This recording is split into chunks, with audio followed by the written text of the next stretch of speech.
idea of reconnection. Important reconnection is. Can't have alignment without the reconnection. So you have to start with the reconnection to self, that awareness, the consciousness that you talk about, and that reconnection to self then allows you to start to work on becoming more aligned. You can only connect with others to the depth that you can connect with self, and then reconnection to one another, to earth and to nature. Then you start to think about alignment. More than just the body, mind and spirit kind of thing. It's observing where our thoughts are, for stuck in the past, stuck in the future, or stuck in freeze and total numbness. We can observe that we can be present and connected in our thoughts. It's that coherence, isn't it?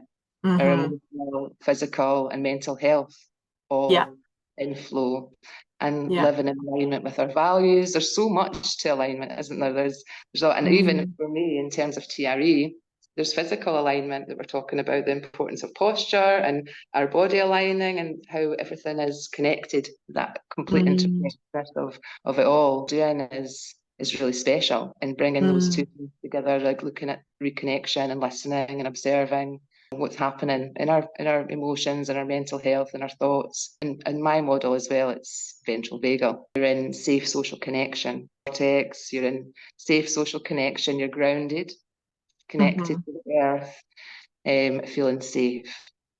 Your body can regenerate cells, it can heal and repair. There's that whole physical side of it. There's so many aspects. Yeah, I totally agree that you can't have alignment without reconnection, because I feel like the reconnection piece of it is the bit of yourself that is lost. Like, how can you align something if you're not connected to it, right?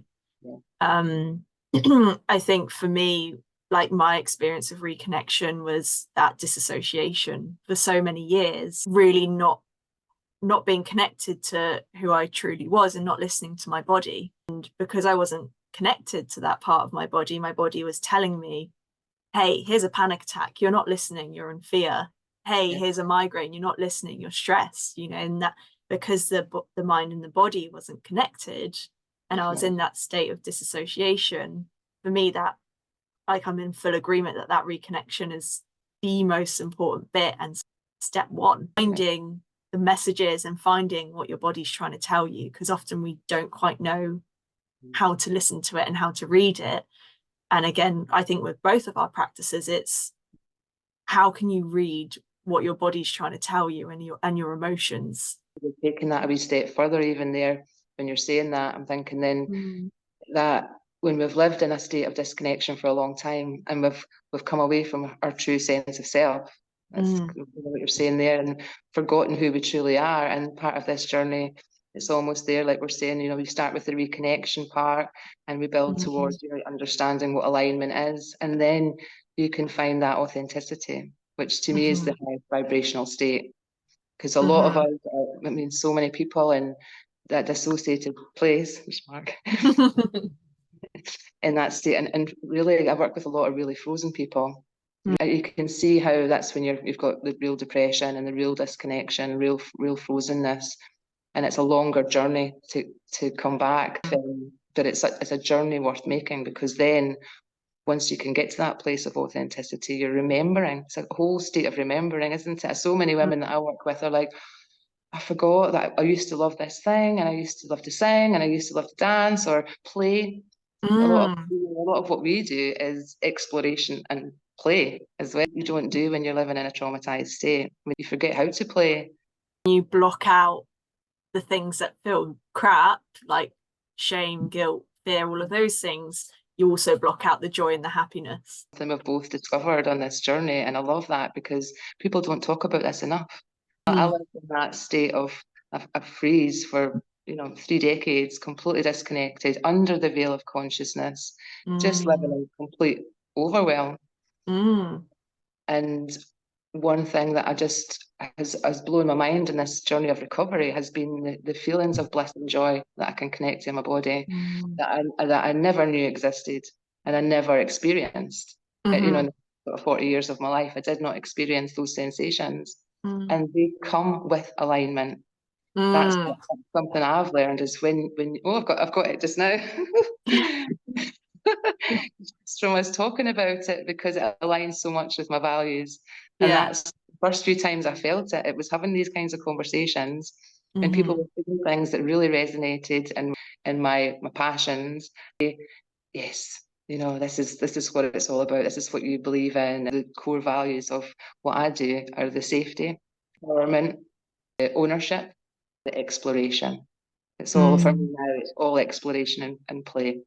The day that we're doing it, there'll be a lot of playful, because it can get quite serious. The stuff that we talk about and the stuff that we do, it can be quite uncomfortable at times, and mix it up with that uplifting, fun, and joyfulness as well. I just wish everybody could feel the bliss and joy that you're describing is like lightness, right? I think that is what people will be feeling at the end of the day, is just a lot lighter in themselves. And sometimes we need to lean into those heavier vibrational states in a safe space, like you say, where it's okay, you can feel that without judgment, because what's on the other side gets you out of it, make you feel a lot lighter. Do you want to talk a little bit about me or your experience with TRE? The power of TRE. What I love about TRE most is, well, it's the biological model. It's all coming back to nature, coming back to, us being these biological creatures on this planet and how our environment and our experiences impact on us.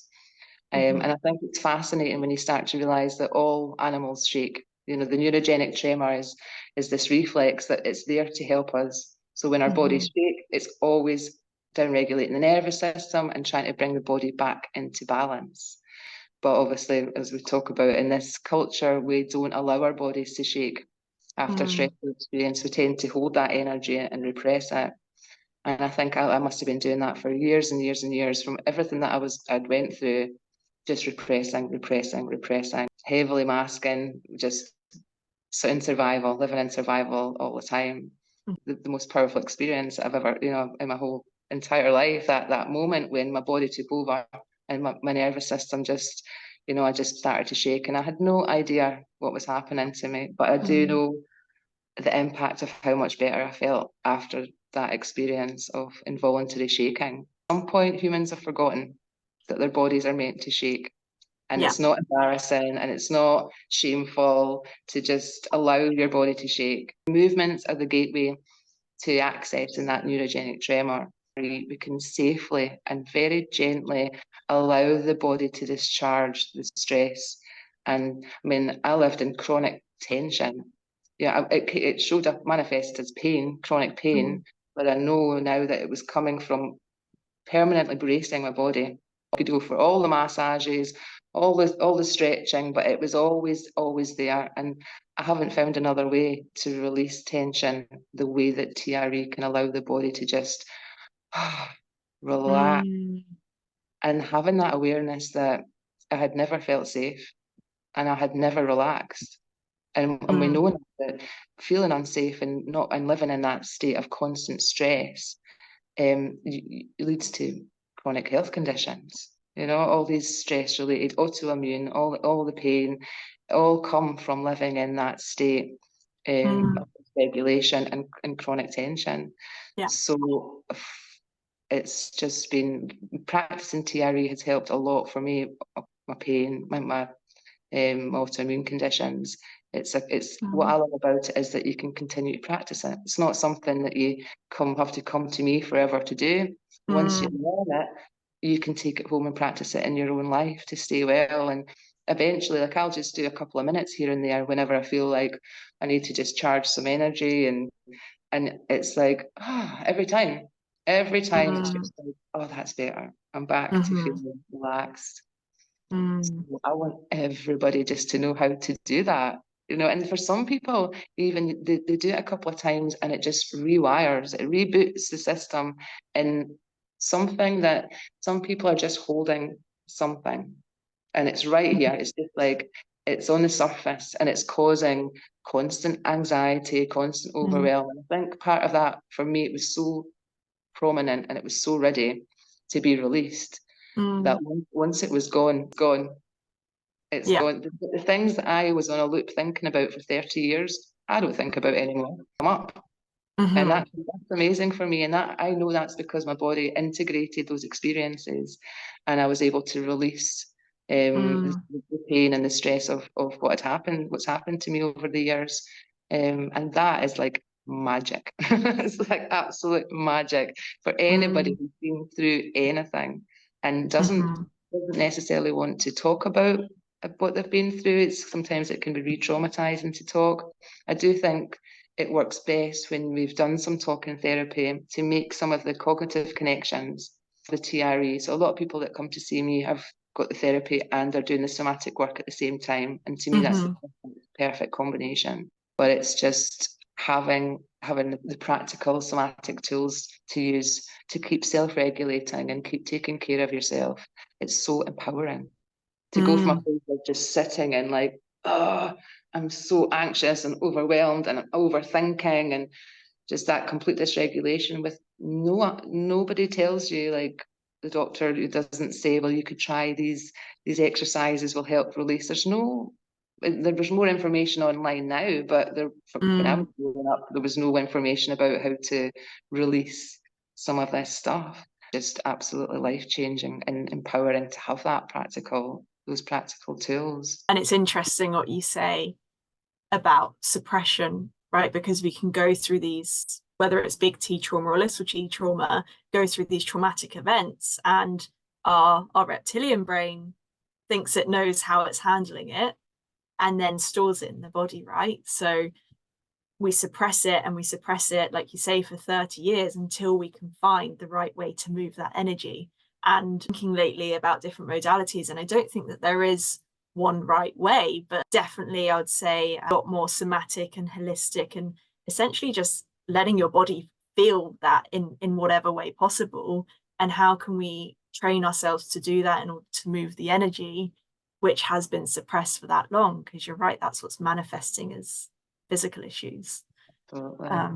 It can feel like those emotions are going to consume you when you've suppressed for a long time. I think a lot of people are in that place just now where it's like it feels like it's a lot. It feels like it's if I take time to look at this or to allow myself to feel it, it will kill me. It will absolutely consume me and I'll, disappear off the face of the planet. It can be uncomfortable at times, but it doesn't last long. If there is something stored and something trapped, that it shifts and there can be uncomfortable sensations in the body, but then, a few minutes later, that has processed and it's released and you can feel, just like you were saying about feeling lighter.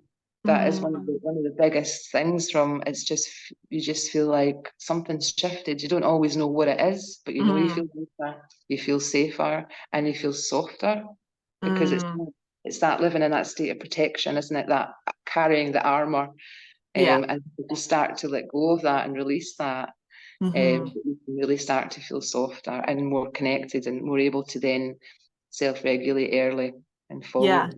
And like we both talk about, our emotions are like our internal compass. How can you do anything in life if you can't hear your emotional information? Any decision or have any friends or anything in your life, if you can't hear what your body's telling you about that thing. And you're just unconsciously living, just like doing things without any understanding as to how that feels. That whole life. Yeah.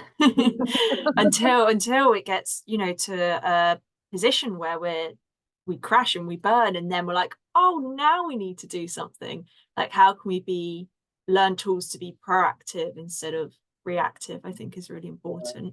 Yeah, I think it's really common though for people to hit the wall, if it's the burnout or it's the bad relationship, or quite often a lot of people that come to see me, it's the chronic health condition.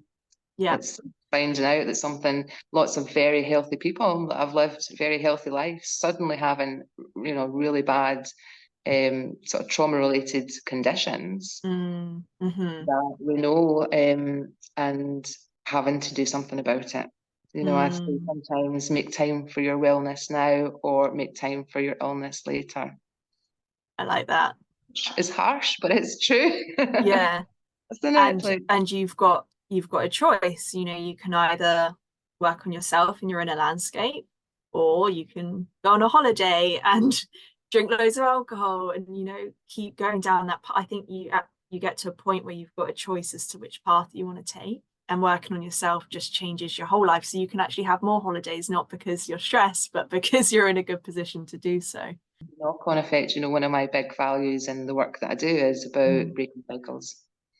So for me, it's so important that it's definitely the parents in particular understand their triggers and their, you know, their emotional landscape, because another thing we don't talk enough about is how our children trigger us. And having that awareness that it's nothing to do with the child, you know, it's all to do with ourselves and our child and our own experiences if we're being triggered. And we just don't have that information out there enough, I think, to people to be like, if your children are triggering you, please do the healing work, because otherwise your mental health, your nervous system is going to be passed straight to your child. If you're looking and identifying, you're seeing your mental health in your child, you know, that there's the call to really do something about it. That's really what I'm most passionate about, is us doing this work to break the cycles of dysregulation and dysfunction for future generations. And every time we're triggered, that's an invitation to look inside. 100% agree. The cycle breaker point is the way to carry on this work to future generations, but to also, you know, see everything as a mirror. Every time you're triggered, whether it's your partner, your parents, every single time, that's an invitation to go deeper. But how do we go deeper? And I guess that's sort of the gift that we're going to help guide people through on our day. See, I lived in a state of, I was so easily triggered for a very long time. Everything triggered me because you know, with my experiences and what I'd been through, and now I understand why I was so easily triggered and reacting. Or I would sort of internally fold. You know, if I was triggered, it would be like a big sort of internal collapse into that free state, rather than the fight reactions. I would just go into that state of collapse. Again, no awareness that my triggers were my responsibility. Is blaming other people for their triggers, and that what you've just said there, having that awareness now, and now that the goal was to become untriggerable. Through healing journey, I'm like, I'm going to become untriggerable. I think that's probably impossible. They're much quieter. My triggers now are not like, you know, they're not huge, full body triggers. They're messages. And again, this is what we're talking about, our emotions being our internal compass. The triggers are the emotion, you know, the louder, slightly louder emotions saying like, you really want to have a little look at this, instead of pushing it away and blaming everybody else. You triggered me. Take that moment to be like, oh, there's something unhealed here, something that, you know, it's a wonderful invitation now. And in my past life, I would never have imagined me being able to do that, you know, to sit and go, oh, thank you, you just triggered me. So grateful for that, because now I can go and have a look at what part of me needs to have that support. And this is something I say with emotional release work. Imagine a life where you don't get all consumed by your emotions, but it's okay to have them. It's okay for them to come. That's part of being human. But to have, or to tap into our own superpower to shift that in the moment, that's where the magic happens. You know, not necessarily when we're on a week-long retreat or, you know, doing all of these crazy things. It's learning those tools that we're going to teach within our retreat day, to then be able to use them in your moments of trigger, to shift them in your moments of trigger. So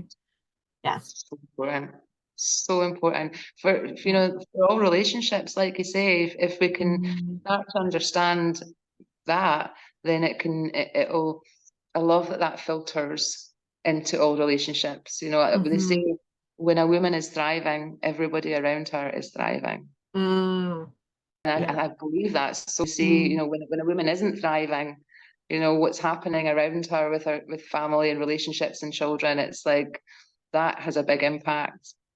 It's a domino effect.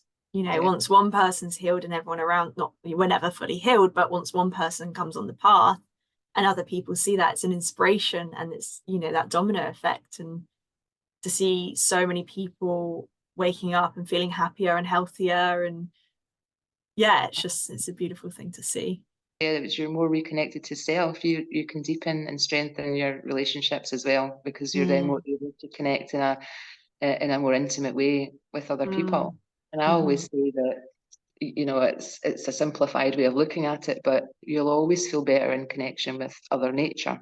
And that's, you know, other humans, but other safe humans, you know. Yes.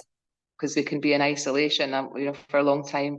If humans have hurt you, then you're gonna feel uncomfortable around humans. And I know through my training, that was really what I had to work on, was like feeling safe in groups, and not that somebody's gonna say something nasty, or somebody's gonna try and put you down, manipulate, control, or, you know, because if we've been in relationships like that and we've been harmed, it affects how we see all other humans. When we hold space, and when people come into groups, into safer spaces where we can be authentic and we can share openly. I love that in Carmont House. The things we talk about in Carmont House, there's nowhere else you can go that you can just be like, you know, is this normal, or, you know, does anybody else experience this, and just have no judgment, and to feel that you can. There's so much healing in that, to be around other healthy, safe, or people that are working on themselves as well, people that are open to understanding. When women come together, it's my food. Look at that. Thank you. Oh, darling. Just gonna put that on the floor. We'll cut that bit out. Look a bit of a princess. Just to say, this is not a daily occurrence. So the history of the red tents: when women became pregnant, men would send women off to red tents, thinking that they were getting the women out of the way. But actually what happened in those red tents was women shared wisdom, and they connected and they supported each other. And that's why women's circles came around, because women learned how powerful it is just to be together and to share and to be in connection with one another. And that's something that's coming back around again today, is because within society, we're so isolated, right? So to bring people together is so powerful, even if that's men and women. But yeah, it all originated from these red tents, which I find quite interesting. Definitely, there's been a big gap, I think, hasn't there, in sort of history of there not being, and like you said there, it's coming back around as we start to remember the power of that. And I feel that somewhere inside it still feels like a bit dangerous. Like it's something that, when we know 9 million women were murdered not that long ago, you know, in our history. That's probably been the time that it's really put an end to women working with medicines and herbs and coming together to share and support. And I love that it's coming back, because you can feel the power in those spaces. Yeah. The first one I went to Manchester for the Sacred Change Festival. That was the first time I'd ever done anything like this. I had never experienced anything like that. Yeah. And it was just incredible. Just women breathing together, drumming together, moving together, sharing. And I came away from that weekend just like, I can do anything. I can do, like, if those women believe in me, I believe in me. It was just it was such a powerful experience to come away just feeling part of something like that, and knowing that there was other people that were on the same journey. And it's definitely something that I came back really wanting to bring to Dumfries and Galloway, to share that experience where women can have a safe space where they can really experiment, explore, and grow together. Something magical does happen in that. It's like you feel the warm and fuzzy glow of like just loveliness. And for some people, you know, it might feel a little bit outside of their comfort zone. But once you're there, within the first 10-15 minutes, it's like a big warm hug, right? And then you realize that you're not going to grow and you're not going to feel any better when you're still in your comfort zone. So sometimes just stepping out of that a little bit and knowing that this is a safe space where we're experienced and we're ready to hold you through whatever, without any judgment. There's no safer space to be. Talk a lot about that, you know, coming out of protection into connection. And that's definitely the recovery we need other humans. We're wired, literally wired for connection. Lockdown disrupted for a lot of people. I think a lot of people are still in recovery from that period because our nervous systems are never meant to be like that, in isolation, trapped like that. And it's been hard for people to kind of come back into connection. And like you say, it's that window of tolerance, isn't it? That, oh God, I'm feeling nervous about coming into this space with other women. That's totally natural to feel a bit of anxiety and a bit of that nervous excitement about coming into these spaces. You're there and you see that everybody feels the same. You know, we're all in the same space. And you're going to feel a little bit anxious coming into something new if it's not something you've done before. And I think that's where the power is. And by the end of the day, like, I did that and it was wonderful. You know, I felt so anxious this morning, but I've done it, and now I've learned all these new tools and new ways of being and met all these beautiful humans. There's so many benefits. I think they talk about 5 of our cranial nerves are designed for social connection, literally wired for it. So the people that are in the freeze and in that state of depression and disconnection, you know, part of the healing really happens when we take steps towards that connection. I love the nerve excitement. It's a new emotion for you, Becky. I like that one. I'm going to add that to my dictionary. Do you want to talk about subconscious healing? So subconscious healing. What is it? So subconscious healing is all about sort of like what we've spoken about already, looking below the surface. So I know that you've tried it, and you said that it felt like the missing piece of the puzzle, which I loved, because we're so busy in our conscious mind, always thinking and trying to intellectualize our emotions. You know, how do I feel like this? How do I stop feeling like this? And we try and create so much control within our conscious mind, but actually that can create a lot of pressure and resistance a lot of the time. And, you know, I've had people say to me that they've been to talk therapy, but they sort of have an understanding, but now they don't know what to do with it. What a lot of my emotional release work and the subconscious healing is all about is retraining ourselves to tap into how we're feeling. And that sounds so simple, but when we actually try and feel, it can be really, really challenging. So how can we train ourselves to do that, to come out of our busy mind and into our body? Now, I think a really good way to do this is by working and feeling within our subconscious, because that controls 95% of all of our thoughts, feelings, and behaviors. If within our subconscious we're holding that vibration of fear, for example, if we were scared to come to a retreat day, we might have thoughts that are scary, and our behavior might stop us from doing something that could be really, really beneficial and healthy for us. So, you know, one of the reasons that I've really loved subconscious healing is because it's meant that I can go, or someone has guided me to go into my subconscious, and without me having to think about what I'm saying, I can just really feel it and release that energy within that space. I think as well, the other thing with subconscious healing is we think we know why we're feeling a certain way, but then our subconscious is running us in a completely different way. For example, for myself, you know, I always thought that grief was a really huge problem for me, but actually when I went into my subconscious, I learned that there was a lot of fear there. It wasn't actually the grief that was running me. There was a little inner child trapped within me who was really scared and felt alone. Now, that doesn't mean that I didn't have people around me growing up and people that could help me. I had a lot of support, but actually how I was feeling was completely different to what other people might perceive on the outside. So, you know, it's really important to bring back those layers and allow ourselves to feel what's actually there, but we can't always do that in our minds. So that's why I love this modality. I think on the day we're going to do a bit of an introduction to it. I heard a phrase at the weekend, which was, "You'll be surprised what's behind your eyes." And I loved that. I thought it really related to subconscious healing, because just go into it with an open mind and an open heart, and you'll be surprised with what's there and what you can heal in that safe space to really help you build that self-awareness and release what's trapped.